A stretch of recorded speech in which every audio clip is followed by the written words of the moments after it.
Documentary TV.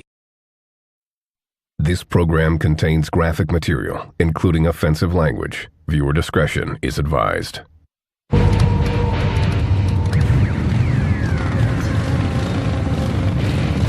They're the most violent motorcycle gang in America. They'll stay and they'll fight to the end. They are nomads, sowing terror and fear wherever they ride. We're the toughest giant in the valley, and you gotta back that up. They are the Pagans, and their motto is do unto others, then split. Absolutely, positively. Gangland.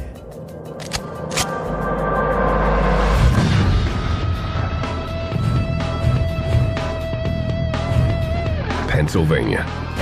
From its steel mills to its sports teams. This is blue-collar country, where people have been molded by harsh city streets and a Puritan work ethic. Its largest city, Philadelphia, has always identified itself with tough working-class heroes, like favorite son, Rocky Balboa. Philadelphia has a reputation of being a tough town. You know, their fans are tough. They like to see their sports teams win, and when they don't, they're not happy. The city of brotherly love can be anything but. The criminal underbelly of Philly has always been evident. Jimmy D, who's ridden these streets as a pagan, knows it well.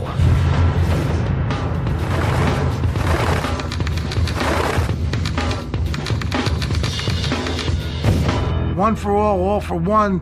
Let's die together, let's fight together, let's together. That's the bond. The motorcycles and the brotherhood. Everything that comes after that comes after that. For 10 years, Jimmy D and the Pagans ran Philadelphia with brute force.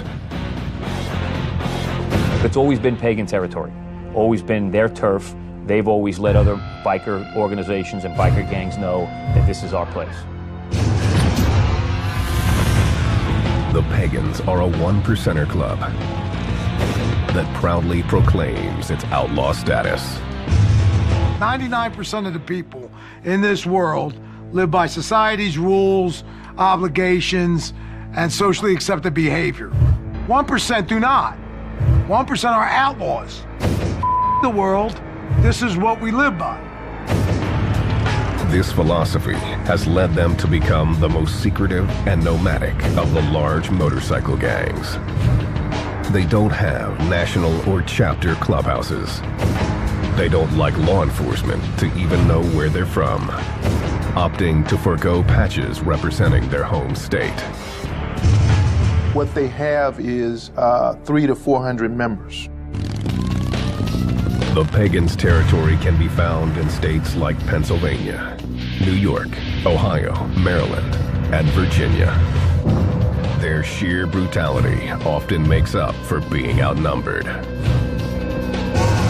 What defines them is their propensity to do violence. They're a very violent group. They're a nomadic group. They are to themselves quite introverted as a gang. A lot of antisocial behavior. The Pagans have been linked to assaults, theft, and extortion, as well as weapons and drug trafficking.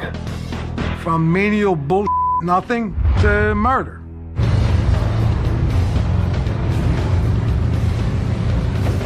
Jimmy D is proud of his life as a one-percenter.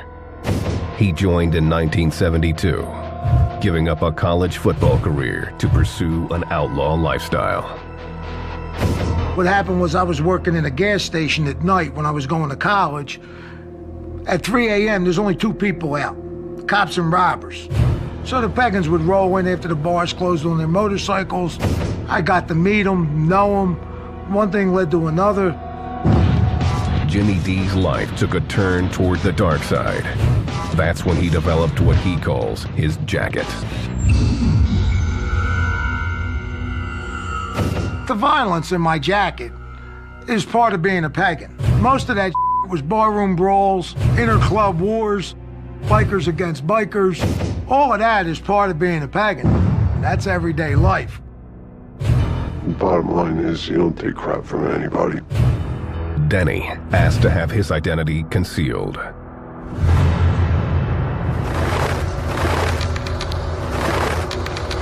He was taught to value brotherhood and violence above all else. Just all go down together. You know, you go in together, you walk out together. Simple as that. Denny got to know the Pagans in New York. You wanted to ride on Long Island and wear a patch, you were pagan. That was it. There's no ifs, ands, or buts.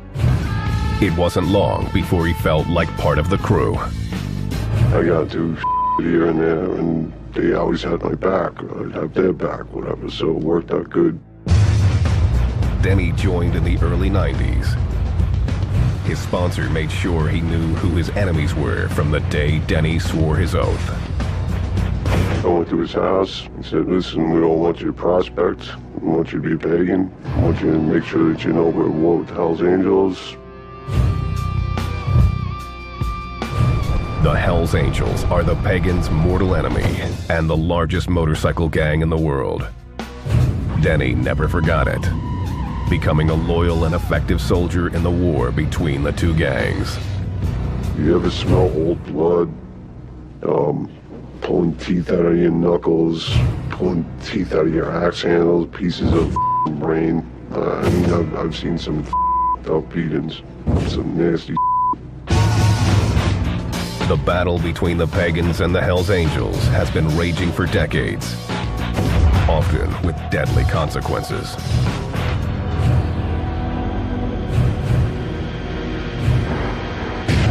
February 23rd, 2002, Plainview, New York.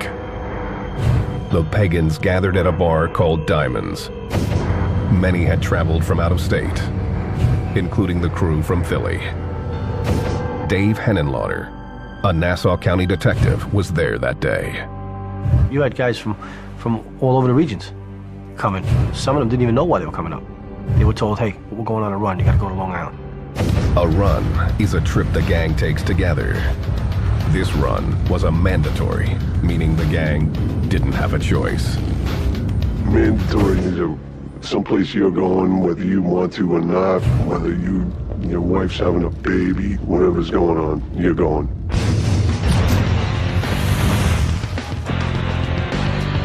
When the Pagans arrived, they were told to get ready to do battle with the Hells Angels.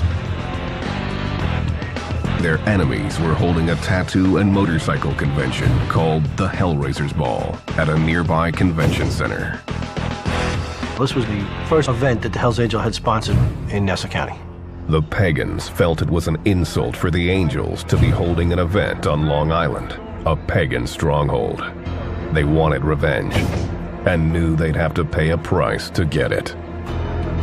Some of these guys wrote their wills. They wrote wills on napkins. One guy, he left his motorcycle to his daughter. You know, so these guys prepared themselves because they didn't think they were coming back. The Hellraisers Ball was open to the public, meaning there were plenty of women and children mixed in with the gang members. Henenlotter was doing surveillance at the event. I was in there with a camera. I was in there like a regular civilian, taking photographs. This man, Detective Smith, asked to have his identity concealed.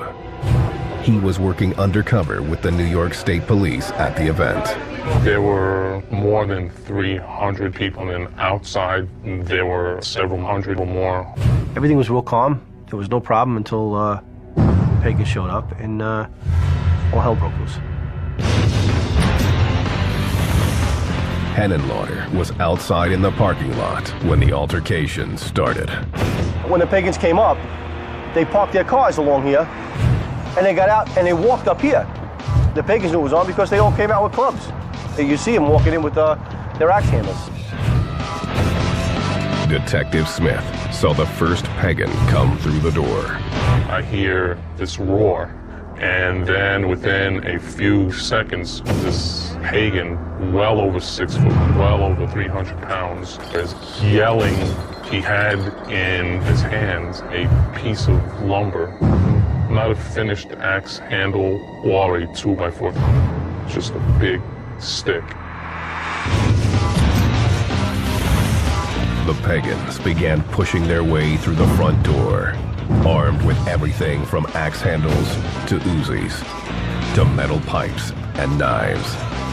Detective Smith noticed a Hell's Angel preparing to defend himself. He produces a small, semi-automatic pistol. The scene erupted into a full-scale war. When the Pagans go to take care of business, they go to take care of business. Repercussions don't matter. Results don't matter. It's brotherhood.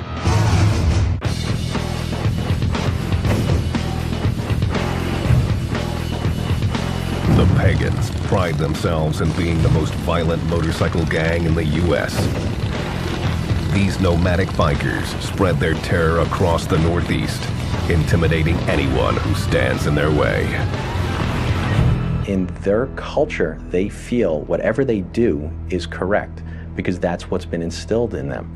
If they kill someone, they're killing someone because they felt it was appropriate, because that person had done something against the organization, something against the club. As far as citizens go, you're above them. As far as guys in other clubs go, you're above them. The Pagans' secret code demands that members must be willing to die for each other. No questions asked. If you don't give a then you're the right man for the job. This combination of brute force and brotherhood has defined the Pagans from the gang's inception.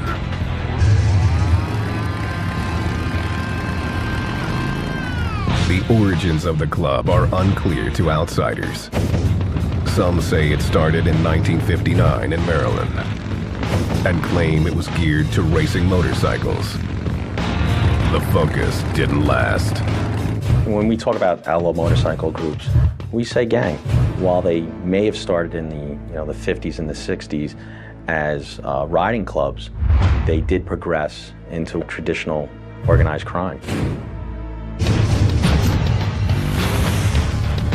For the Pagans, the change took place in the mid-1960s under the club's second president, Fred Dutch Burhans. Members credit him with making the Pagans what they are today. The president when I started was a guy named Dutch Burroughs. His policy was kill them all. Dutch expanded the club, founding a half-dozen chapters in Virginia and Maryland. The early members wore swastikas to scare people, but claimed racism was never a part of the Pagan code. At one point I wore a swastika. It's the power of fear. It's part of getting the public's attention. Don't get me wrong. There's racists in the Pagans. There's racists everywhere. During the early 1970s, Jimmy D and his brothers loved nothing more than riding, partying, and sleeping with as many women as possible. If there wasn't group sex, I never would have joined the Pagans. It was one big orgy. Everybody get naked and jump in a pile. The Pagans, led by Dutch, expanded north into Pennsylvania and forged an alliance with another outlaw biker gang known for violence, the Sons of Satan. The club's leader was John Vernon Marin, aka Satan. Then, in 1975, Dutch was shot and killed in a domestic dispute in Virginia. Satan folded his gang into the Pagans, and Philadelphia became their headquarters as they slowly took over the city. There was a club called the Dragons. There was a club called the Warlocks, the Breed, the Wheels of Soul, the Thunder Guards. These were all clubs in Philadelphia. The Pagans shut them all down. The Pagans' violent nature took root, and they became known for their quick tempers. You'd be in a bar and one of your boys will get into some shit and you don't know what it's about. You that and you take care of it. To finance their way of life, the gang got into the drug trade, focusing on methamphetamine. The Pagans control the meth in Philly, always have, always will. Jimmy D knew meth was the key to the gang's continued growth, as evidenced by this surveillance photo taken of him dealing just 2 weeks after his initiation. Meth is the key drug of most motorcycle gangs, most bikers. It keeps you up, makes you party longer, makes you ride longer. The gang revered those running the drug trade, but the true power lay with the man behind the scenes. The pagans all worshipped them, looked up to them. What they said went. But the guy behind them was the cooker. The guy who made the meth called all the shots. The Pagans cooker was an outsider who they called a citizen. Before me, the club dealt with citizens, non-club members. They were the ones making the meth, actually mob guys. I learned off of a guy named Rock and Roll. He was a meth cooker. He was hooked up with the mob. He was at the time the best. Jimmy D knew it was time to make his move. I saw where I wanted to go. I just started climbing. I went up to be from a nickel and dime dealer to an ounce dealer to a half a pound dealer to a pound dealer to a cooker. In 1979, Jimmy D became the Pagans' Philly cooker. We made Pagan purple. All the meth I cooked was purple. The purple is meth at its purest. To optimize profit, the Pagans' board of directors, known as the Mother Club, cut the drug before selling it on the streets. I cooked the meth, Mother Club got the pure meth. Then Mother Club would cut the drugs as they felt and distribute it through their presidents, which went through the rest of the chapters and on down the line. It went from purple to dark pink to light pink to pure white, because cut is white. And every time you cut it, it got lighter and lighter and lighter. The Pagans' secretive ways meant that only Jimmy D, the cooker, knew just how pure the drug was and what it was cut with. Mannitol, it's a baby laxative. And the best part is, people used to do a line of meth, and have to go to the bathroom. And when they went to the bathroom, they would come out and go, man, that's good stuff, I had to go to the bathroom. Little did they know it was because they were doing baby laxative. The Pagans cornered the meth trade in Philly. It fueled the gang's growth up and down the East Coast. Due to the gang's oath of secrecy, it's difficult to put exact numbers on the Pagans' size. At the height of their power, the Pagans had 900 members and 44 chapters spread from Pennsylvania to South Carolina, making it the nation's 4th largest motorcycle club. With the size came inevitable conflict with other big outlaw clubs, especially their arch rival, the Hells Angels. The Hells Angels are, the Mercedes of the outlaw biker world. The Hells Angels is probably the top outlaw motorcycle gang in the United States.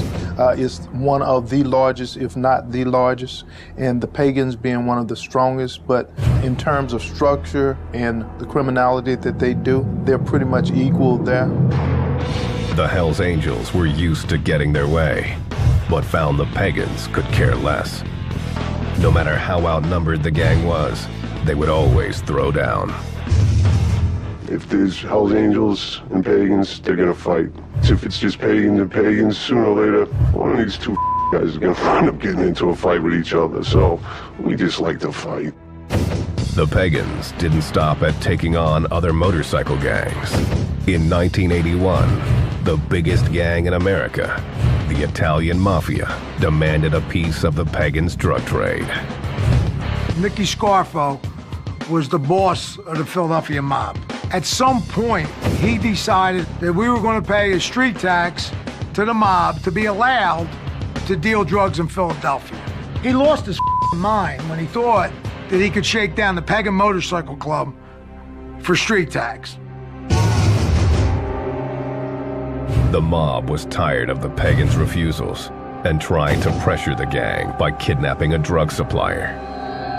Jimmy D responded swiftly. I then got my crew together from my chapter.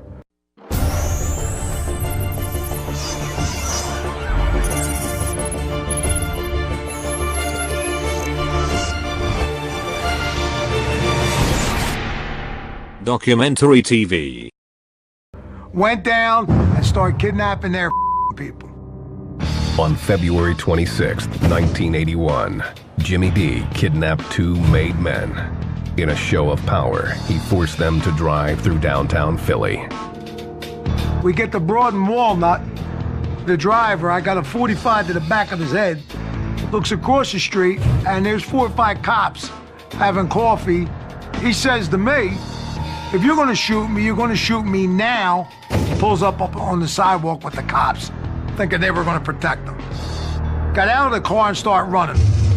Jimmy D was not impressed and showed no mercy. I got out of the car and shot him in front of the cops. The mobster lived to tell the tale, and Jimmy D was arrested. But his stint in jail would be short-lived. Philadelphia was very corrupt. We had a lot of people on the payroll. I wind out getting out of jail on $750 bail for a shooting in Center City downtown. His payoffs of the Philly PD meant it would be a year and a half before the case ever went to trial. The club's war with the mob would continue. But according to Jimmy D, the Pagans never paid tax while he ran the gang. We're the toughest giant in the valley, and you gotta back that up. The Pagans Motorcycle Gang has built a criminal brotherhood based on violence and drug dealing. They've stayed secretive and exclusive, maintaining their hold over their territory with their own set of laws. Pagans live by pagan rules. Don't want to be judged by law enforcement. Don't want to answer to the society's laws. Pagans answer to their own code. This code is included in the Pagan Constitution, which governs membership requirements, the roles of women, and even the type of bike members can own. It's got to be a Harley Davidson, and it's got to be 900 cc's or more. That's in the rule book. That's what it's got to be. This is an outlaw motorcycle club with more rules than the Constitution. In order to wear the Pagans' name, members are expected to follow these rules. But Jimmy D says there's only one that really matters. The first rule is Mother Club is God. The Mother Club is what the gang calls its board of directors. The Mother Club sets national policy and club conduct. The chapters fall underneath its rule. The structure of the chapters is much like the military, with a sergeant-at-arms, an enforcer, and soldiers that come under the command of a chapter president, or what the Pagans call a diamondback. These leaders wear a 1% diamond patch on the back of their jacket. Their word is law. You gotta listen to your diamond. You gotta do whatever your diamond tells you what to do. The Pagans' ultra-secret nature is forged by this unquestioning attitude. I could, at 2 o'clock in the morning, be in a bar and say to myself, let's go visit the guys in New York. Let's go visit the guys in Pittsburgh. The fact that we could float around and find a home within riding distance on a motorcycle was one of the best parts of being a pagan. Though many want to become pagans, the road to membership is not easy. Denny's journey started in an unlikely way. I met some at a party and wound up meeting a bunch of Hell's Angels, and I thought they were pretty cool cats. The Hell's Angels asked Denny to join.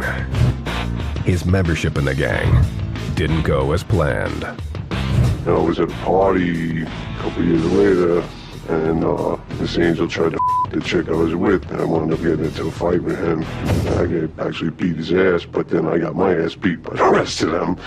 So I said, the Hell's Angels, and I started hanging out with the Pagans. Denny liked the Pagans' rebellious and extremely secretive ways. He decided to become a prospect.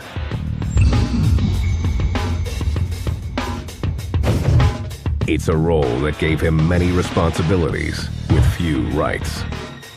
Any pagan can tell you what to do, but you got boundaries. It won't take the bike, won't with your old lady, won't with your house. Denny quickly moved from prospect to full member, eventually becoming a gang enforcer. Some guy messed with somebody's old lady or whatever, and they called me and said, listen, can you handle this for me? Yeah, I got no problem with that. He often didn't know the details. All he needed was a name. I walked into this bar, I saw the guy, walked over and picked up a pool ball, and I bashed his skull in, and threw him out the back door. I got on my bike and I left. When recruiting, the Pagans look hard for toughness, loyalty, and a do-or-die attitude that means everything to them. Back then I could handle my liquor. I take care of business, I'll around, I won't take from anybody. I'm not an you know. The Pagans' code means they also prize men who can keep their mouths shut. The gang has developed its own language to help members avoid the law. Argo means Argo yourself, and Nunya means none of your business. What those words are used for is, for an example, we get grabbed by the cops. They bring us in. The cops start questioning guys. We just yell Argo Nunya to each other, which means we don't talk. The answer to every question is Argo Nunya. Argo yourself, none of your business. It's a code between each other. The Pagans react when a brother is facing the system, often using their numbers to protect their own. What you'll see inside the courtroom is 10 or 15 guys from the organization staring down the jury, staring down the witnesses, trying to intimidate the judge, trying to intimidate the prosecutor to make this case disappear. The Pagan way also extends to the women who hang out with the gang.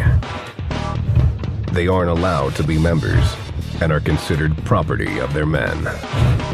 Women have a property patch, if they're lucky enough to have a property patch. The property patch says property of Jimmy D. I mean, that's my property. It's like my motorcycle or my car. It's my property. I own that. I do with it what I want. You buy a car and want to paint it, you paint it. I got a property and I want to turn her out to the bros to we her. The club or its members come first. Business usually comes second. The bike usually comes third. The dog comes fourth, and the woman comes last. In spite of how they're treated, there is no shortage of women who are willing to be pagan property. They like that bad guy, they want to piss off their dad or something like that, you know. Who knows what makes chicks do things, period. And makes them want to bang a dirty biker is beyond me. It's unbelievable. It's like a magnet. The club, the lifestyle, the spotlight, the power tracks them like a magnet. There's more women dying to become a part of it than there are men. The women often become part of the Pagans' drug trade. The gang will sometimes use them to carry drugs or weapons.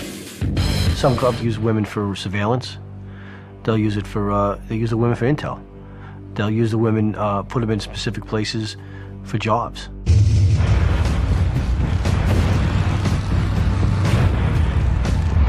The Pagans take extreme pride in their club colors. That jacket means more to them than their family does. You get on your bike when you got your colors on you with 30 or 40 guys. Everybody's riding two abreast, and cars are getting out of your way, and there's nothing stopping you. It's like having an extension of your, you know. Their logo is on the center patch of their jackets. The Hells Angels have that death's head that is a made-up character. The Outlaws have Charlie, who is crossed pistons and a skull. It's made-up cartoon figures. The Warlocks have Harpy, who's got a and it's half a man, half a guy. They don't know what it is. The pagan center patch is Zutar. It's a fire god sitting on the sun with flames around it. Zutar, he kicked the out of all the other gods. He runs hell. He's the man, Zutar. He squatted down real low like that to make all the other gods think he was a little guy. And he jumped up with that big fire stick, which is kind of like an axe handle, bashed all their brains in, and now he rules hell. The Norse myth of Zutar also inspired the gang's favorite weapon, the axe handle. Axe handle was definitely the weapon of choice. Sledgehammer handle works good too. The only thing they don't do is shoot bullets. Pagans are willing to bash heads with no provocation. But the quickest way to earn a beating is by showing contempt for pagan colors. Your colors are the most important thing on the planet to you. No matter what, they have to be protected.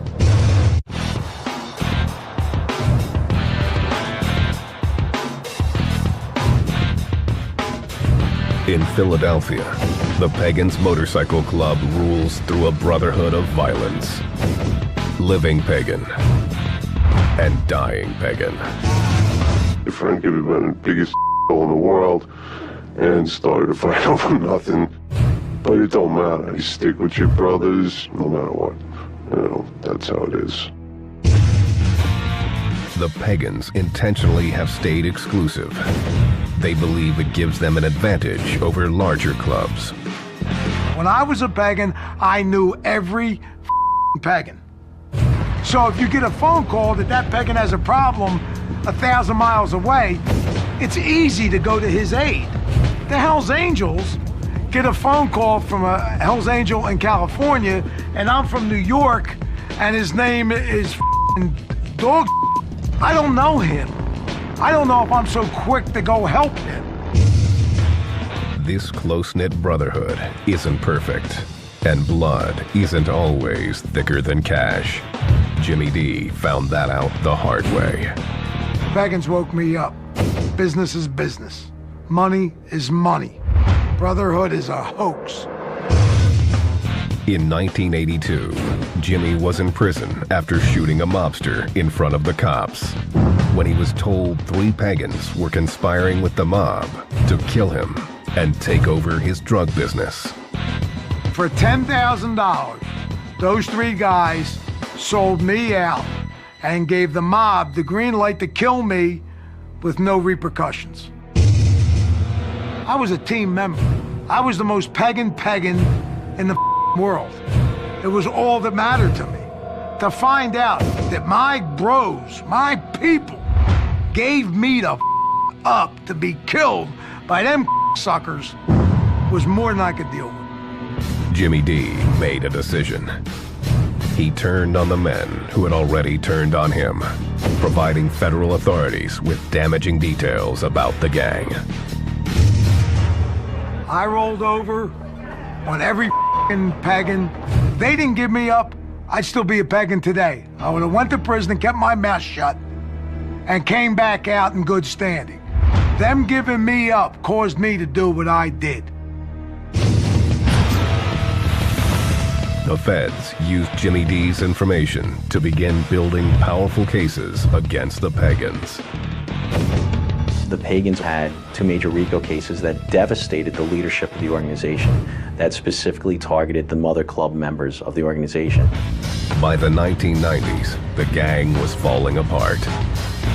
In 1998, Denny became one of the casualties. All of a sudden one day at 6 o'clock in the morning, you got about 100 feds and ATF guys banging on your door with all putting laser sights on your face. No one's going for the leg shot. Everyone wants that head shot. So kind of throws a turd in the punch bowl. Denny's pagan brothers had turned state's evidence. He was sentenced to more than 10 years in prison for conspiracy. You know, he's supposed to be all these big badass brothers and all this. By the time we got to the courthouse, all your bros, they went for themselves. Everyone saved themselves. While the pagans were crumbling, their biggest rival, the Hells Angels, were moving in on their turf. By 2000, the Angels had established footholds in New Jersey and New York. When they tried to move into Philly, the Pagans knew they had to make a stand. It laid the groundwork for one of the biggest gangland battles in history.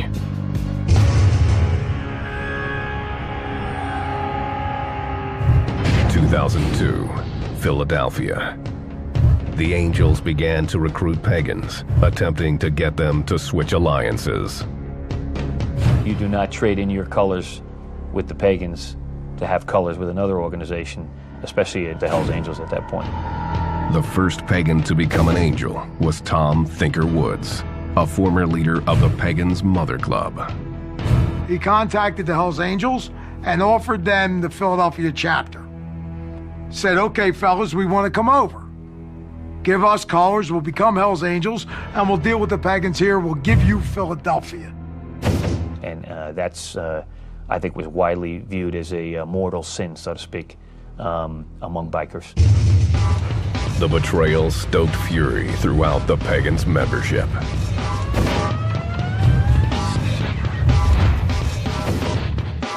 In February 2002, the Hells Angels sponsored the Hellraisers Ball on Long Island. The Pagans believed that the traders from Philly would be there. The decision was made to teach them and the Angels a lesson. There's this call for Pagans from various places, including about 3 dozen from Philadelphia, to go up at that Hellraisers Ball and basically take them on.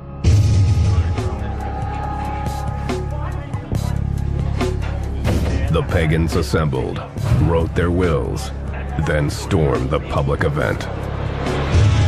You know, 1 or 2 guys, 3 guys got in, and the fight starts, and then more guys came in. It bottlenecked. They couldn't go anywhere because there's no way to get around. The revolving door at the entrance was the Pagans' downfall. Only a few members made it inside, and the Angels opened fire immediately. As much as they seemed like a barbaric horde, they were effectively shut down right there. One Pagan was shot dead on the spot. This undercover agent was standing right behind the Hells Angels shooter. Outnumbered, he had little choice about what to do. If I would have drawn down on this shooter, I'm sure that every weapon in that place would have been turned at me. Over 500 assorted weapons were found in the venue. They didn't care that civilians were around. The Pagans had come in with brute force and no escape plan. Most were caught by police in the parking lot. Some escaped, but were caught on nearby streets wearing their colors. In total, 73 Pagans were arrested. 2 Hells Angels, including the shooter, Raymond Dwyer, were also taken into custody. Dwyer was charged with second-degree murder, a charge that was dropped in a plea deal. He ended up serving a year in jail on a related weapons possession charge. The Pagans still claimed victory. They showed up, went to Long Island, and thrilled them. Kicked the Hells Angels' ass in their own territory. 73 Pagans went to prison. No one talked. Everybody did their time. They went there for club business, and they all came home. They made it crystal clear they will go anywhere, anytime, and take care of business. The war was far from over, and the Hells Angels were hell-bent on revenge. In March 2002, a Pagan-owned tattoo parlor was firebombed in South Philly. Police suspected it was a retaliation attempt by the Angels.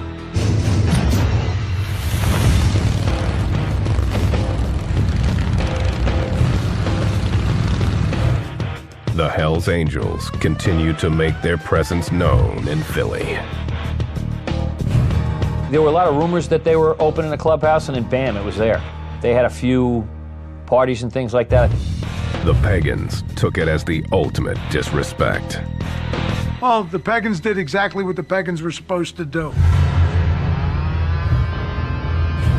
Start shooting them, killing them. Philadelphia. The city had been the domain of the pagans for decades. But the Hells Angels were moving in on their turf, and the war between the gangs intensified. In 2005, the pagans took the battle to the extreme and murdered the Hells Angels Philly chapter president, Tom Thinker Woods. He was one of the original pagans who had left the gang for the Angels. The pagans followed him and murdered him on the Schuylkill Expressway. Killed him right there. That's when it came crystal clear. The pagans run Philadelphia. The Hells Angels came to town. He was the president. He was the man. The pagans killed him dead. No one has ever been arrested for the crime. The brazen murder was enough to cause the Hells Angels to concede Philly to the pagans. The word in the intelligence community was that guys were getting concerned about the level of violence, the amount of heat and trouble that came with it. Wasn't worth it. I have never seen the Hells Angels run out of town or any major city like that, like the way it occurred here. They just folded up shop and went away.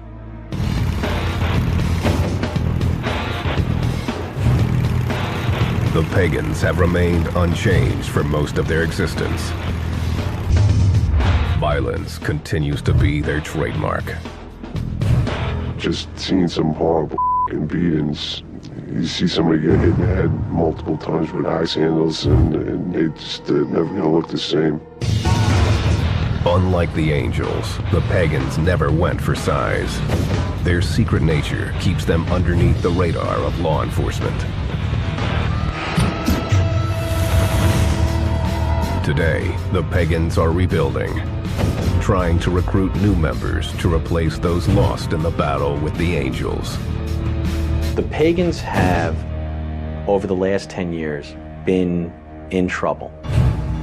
Other organizations are banging on the door of the pagans to be as dominant.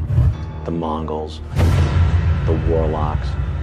I don't see them relinquishing that, not to other rival gangs no time soon. They'll stay and they'll fight to the end. I don't see them turning tail and running. The pagans have also tried to clean up their image. Jimmy D says it's a cynical ploy. Now, they want to do good. They want to go ride in the front of the pack and go do Toys for Tots at Children's Hospital. What a bunch of bull. We're 1%ers. We're outside the law. We're not do-gooders. A great deal of my friends are either in prison for life or dead, building the name of the pagans being bad guys. If the pagans stay secretive, Jimmy D sees plenty of opportunity to build up business and recruit new members, especially while authorities are occupied with more pressing concerns. The government is spending so much money on Homeland Security. After 9/11, they've given the motorcycle groups a green light. Now's the time to do it. All the money's donated to 9/11 and Homeland Security, and the fellas are running wild. If this took place during my era, I'd be a multi-gazillionaire. Jimmy D was put on the gang's hit list and says he's done with the pagans. I washed my hands with the club. I couldn't even look at them when they did that to me. Denny also felt betrayed by the club. I got home from jail and stayed away from the law. It says that I'm not allowed to have contact with anybody for the rest of whatever, so I'll stick with that. So it's by my own choice, I just walked away. He says the way it ended still bothers him. You build up this thing that's what it is, and then a couple of rats who know how to boil with it, it's gonna kill you. It's gotta screw with your mind somehow. Those who remain pagans will always live by their own code, no matter what. They will always be bad, they will always be insane, and they'll go to extreme limits to do what they want to do. Bad pagans, they're dinosaurs, but they're tough dinosaurs.